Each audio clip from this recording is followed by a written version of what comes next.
Hey, welcome to the Crazy Dre podcast show. Ladies and gentlemen, boys and girls, welcome back to the show. We're going to talk about the weekend up in sports. We're going to talk about the Olympics, the male and the female hockey team, and then we're also going to talk about the Pistons and the Tigers.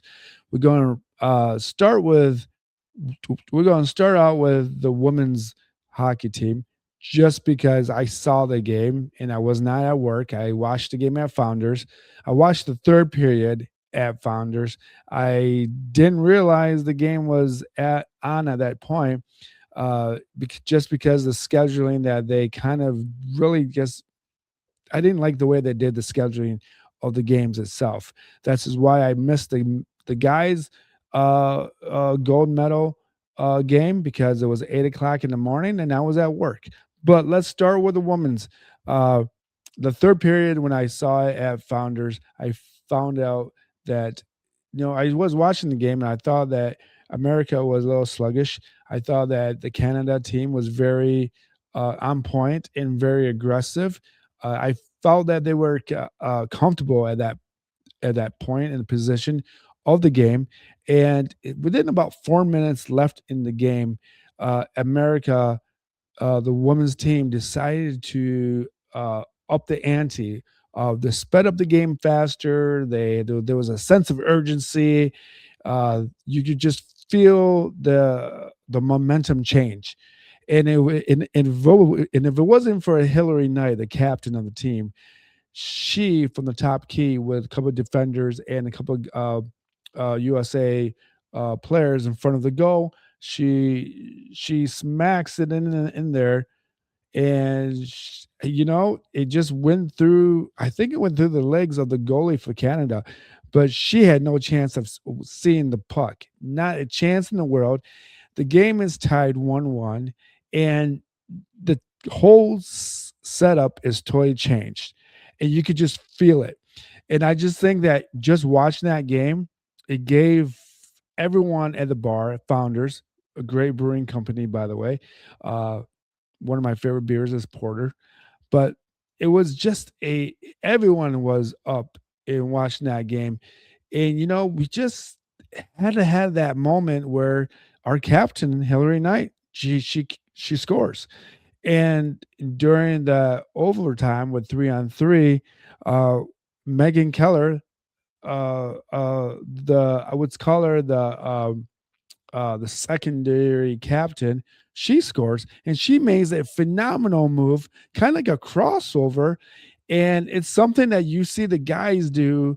I remember watching Fedorov do it with the Red Wings back in the 90s, and I'm sure there's plenty of the guys today that can do that. But I've don't watch enough women's hockey because it's never on or it's just not a big thing.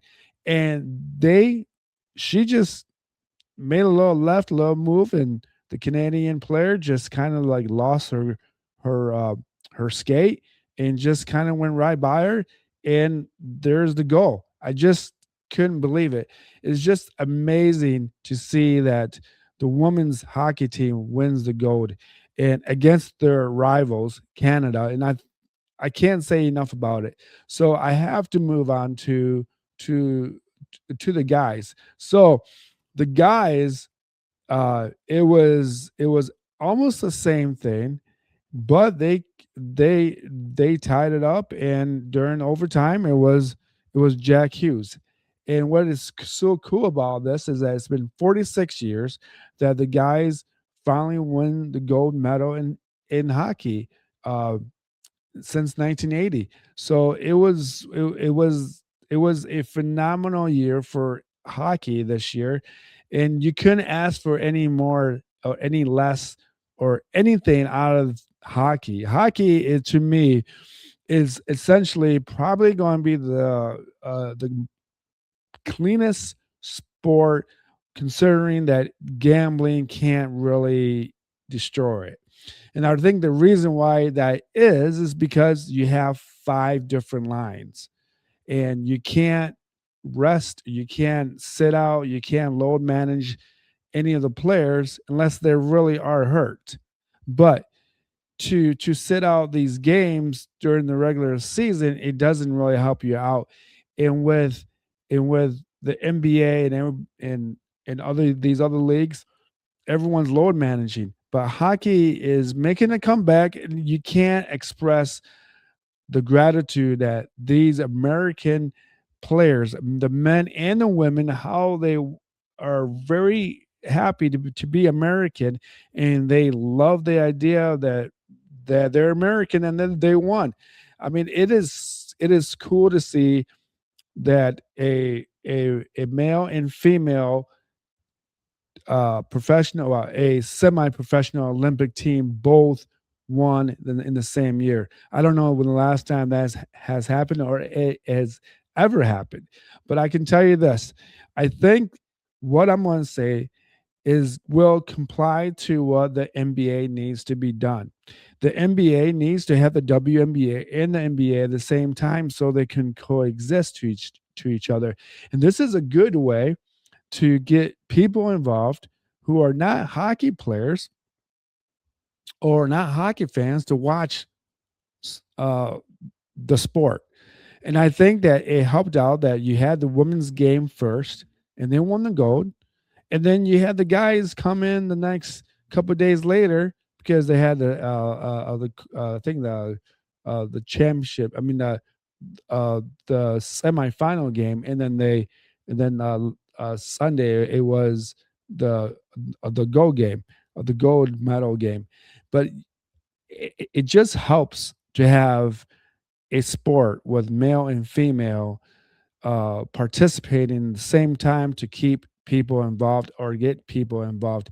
And I think it's a good idea because this way, if there's nothing really on TV and you're waiting around for the guys leagues to start or the male uh, leagues to start, you can watch the women's league, and that way, I think you can get men and women to be involved in the sport, and it's fair. I think it's very fair to say that it's helpful to have the male and female sports to participate at the same time. It just helps to keep the flow going so that both sports has that opportunity to participate in the viewership. And I think that's all the women would really want is that fairness of the viewership. I mean, and this, in some ways, having a woman win that gold medal kind of propped up the idea for the male gold medal game against Canada. So that in itself is kind of cool, and that's how sports should be combined together. So both sexes are full participants in the viewership. So I'm gonna move on with that, and I'm gonna talk about the Detroit Pistons. And the Detroit Pistons again, uh, uh, it looks like our guy here, Cade and JB Bickerstaff and Jaden Duran are NBA All Star winners of their team of the Stars. So I got to give that team a prop. I got to give these three guys a prop. They're representing the Detroit Pistons. They're making things look really good in Detroit. Their defense is really on cue. You can't ask for more than a team like Detroit Pistons to be on the top of the league. Recently, I have to mention this. Uh, I have to mention this about uh, the Chicago Bulls. So recently, Detroit Pistons played against Chicago Bulls, and Jaden Ivey did not participate. Uh, he just uh, you could tell that he's kind of uh, I would say he's very disappointed. He's a little bit you know down on himself. The knee injury did not fully recovered. I think it's sore, and I knew that something was up when he was in Detroit. He went over to the Chicago Bulls. He played for like 32, 33 minutes, and his time on the court started to diminish. But after the game, uh, the rest of the players on Detroit said hi to Jalen Ivey, and it was just it was neat. It was respectful. It was something that you want to see Detroit do as a Pistons. Yeah, you want your former teammate who should be on the team and he's not, and and you want to give him the support. And it's just too bad that this knee injury might be the end of his career. I mean, it could very much. He's already talking about, uh, like in the past tense of playing basketball. So I just hope he doesn't give up. I I I hope that he practice and gets his leg to be stronger, and I hope everything works out for him. And you never know, he might. I don't see him back in Detroit in a couple of years, but you never know. He might need to go to the G League or something because I don't know much what you can do for Jalen Ivey. So God bless, and I hope the best for you. Uh, on the last note, talk about Detroit Tigers.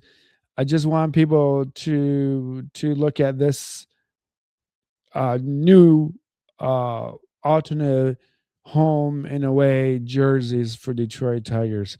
And I would say this: I'm intrigued, but the problem with these uniforms is that they look like Baltimore Orioles. And we're not Baltimore Orioles, we're Detroit Tigers. We have that classic D with the white and blue. And I get this whole idea about this alternative uniform, but let the classics be classics. Detroit Tigers, the LA Dodgers, or the Brooklyn Dodgers D. Uh, you could also go with the New York Yankees and the Boston Red Sox. Those are classic. Then you're never going to change them. And you don't need to change them. And I just don't understand this uniform. I just and even the Motor City uniforms that they wear on Fridays, home games, it looks ridiculous too. It's just not. Detroit Tigers or baseball never really has to change. What needs to change in baseball is actually the fact that they need to throw the ball inside more, and to kind of have the batters respect the pitchers by not just always throwing the ball to the outside or down the middle or down in the dirt, but throw the ball inside so the batter uh, moves back from sitting on home plate. And basically that's what you want to do is get the give the pitcher the opportunity to pitch against a good hitter. Otani is a good example of someone that should probably get hit every 10 times at bats, uh, against every team, just to get him off home plate, just to get him to not sit on fastballs or a curveball right down the middle, or even Freddie Freeman, another player from the Dodgers that I just feel like you need to throw the ball inside. You just need to get these hitters off the plate. And you know what? I say the same thing about any Detroit Tigers. If Detroit Tigers are hitting hot and you need to get Riley Green off the plate and you're playing against Detroit Tigers or Torkelson, throw the ball inside. I think that's just part of baseball. It's just an old school sport. Players understand, don't go after the head, uh, go after the thighs and go after the stomach area, but stay away from the head. And you know what? If that means a couple times a year that the hitter thinks that the pitcher's purposely hitting them, that's so be it. I just think that every once in a while it's okay to storm the benches out so that these guys get to feel the game out and to bring more of that old school respect back to the game. That's my opinion about it. Um, other In other news, Tony Clark, the players union guy, has decided to resign from his position, and a lot of that has to do with the fact that he had inappropriate relationships with his sister-in-law, which is enough to tell you that that family is messed up. But the real reason why he's probably getting kicked out of there is because he's using funds from as a being a union guy, the money from MLB union to fund his romantic outcomes with his sister-in-law. So now that the union needs to find a new guy, I think another guy, the guy below him will be stepping up. I forget his name. I should have did more my research on it. There is still a lot of talk about MLB, um, speculation of the 2027 season, of going on strike or arbitration and all this other stuff that's going on. Um, Again, if you have the Dodgers and the Yankees always win the World Series, you're going to lose money everywhere that you can look at it. It doesn't matter if you're a Mets fan. It doesn't matter if you're a St. Louis Cardinals fan. It doesn't matter if you're a Baltimore Orioles fan. If these two teams are in the World Series every other year, and God bless, thank God for Toronto Blue Jays, and thank God for Seattle Mariners that they were there and they rolled the storm, and thank God for those two teams to make it interesting. But if you have the Dodgers winning every year, no one's going to watch it. And remember, they got Tucker, and the Dodgers have so much money loaded on these players that it's just, I don't know. It feels like you're playing against your big brother, and your big brother and all his friends are stronger, bigger, faster than you are and your friends. And that's all it seems like to me. So that in itself, I think they need to change those. I think they need to do something about uh, uh, putting a cap on, or maybe or something. I don't know how you could fix it. But speaking of the Tigers, one more thing about the Tigers have decided to go away from FanDuel Sports. So the Red Wings and the Tigers are no longer with FanDuel. I it's just a lot of gibberish. They picked up with MLB baseball, and I don't know. It's going to be connected to our cable, so that we'll be able to watch the game through the cable, a certain cable channel. So you know I think that they should do what the NBA did for the All Star game. In the All Star game, going back to basketball now, they had the highest viewership in the last 20 years, supposedly 8.6 million people. There was no one at the game, by the way. Uh, and there's also this speculation that the game was recorded, or it had to be shown at a later time because the NBC uh, gives their credit and account to the Olympics, and the NBA had to take its back seat burner behind it. So that's, for some reason, that might be a somewhat reason why a lot of the fans weren't there, because no one knew what time the game was. Besides, if you were in LA and you were in that time zone, right? But I think that the fact that the game was on NBC is crucial, because it gave everyone an opportunity to watch the game. Yes, I know they said Peacock, but it was still on NBC.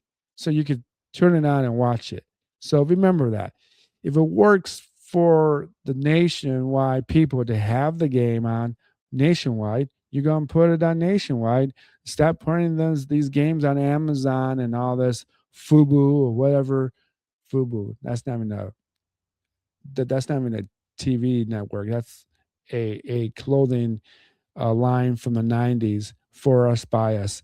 Um, so, uh, yeah, I think they need to. to put these games on TV, on regular TV. And I think the same thing for Detroit Tigers or anybody that left FanDuel. Put the game on. I think every network locally should take a game on every week. So one week the CBS network of the local CBS of your township should have it. One week. The next week is NBC. The following week is ABC. The next following week is on Fox. So there's four different networks that everyone gets, most of us gets, or most of us have without getting cable. And I think that would, I think, and so be it. You show games during the day. Do it like what the Cubs used to do when before they had lights. Every game that every Tuesday the Cubs were on TV on WGN. That's how I became a Cubs fan. TBS in the '90s had the Atlanta Braves. That's how my uh, a couple of my uh, uh, high school associates uh, watched the Braves and became Braves fans because it was on TBS. I know that's TBS is cable, but it was on a national network.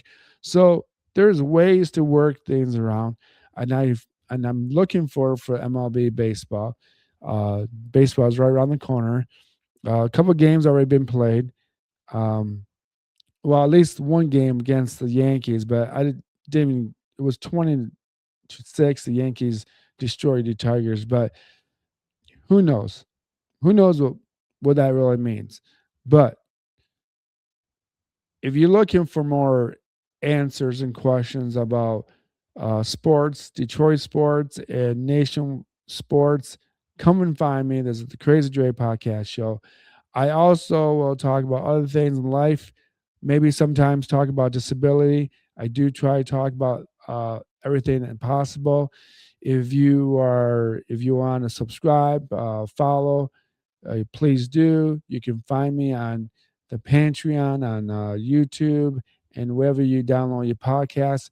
Much love, peace, and I'm out of here, folks. Let's go.